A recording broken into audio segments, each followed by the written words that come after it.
Healing gardens can help with grief.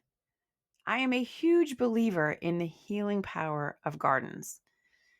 Think about Japanese gardens, Zen gardens, for example, and how calming those can be. I know you've heard of Claude Monet, the artist.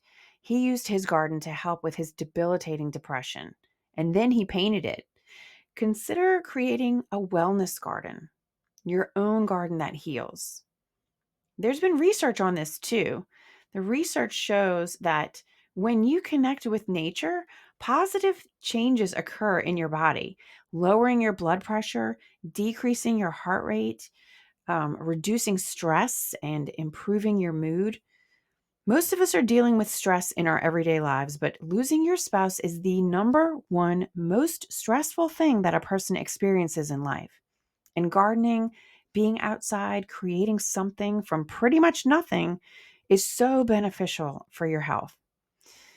Okay, so I know what you're probably thinking. Maybe you're thinking, Jennifer, there is no way in hell I can take that on right now. That's a huge project.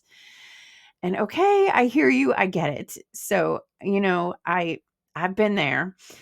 Just scale it back a bit. So consider that.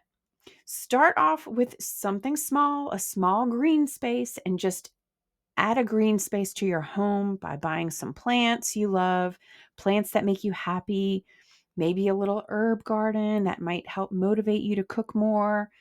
You don't have to make this a huge project and feel overwhelmed. That's not what I'm talking about doing.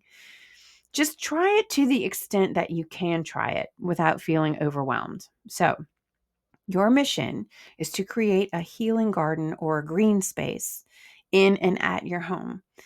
Comment below and tell us what you bought. Tell us what you planted.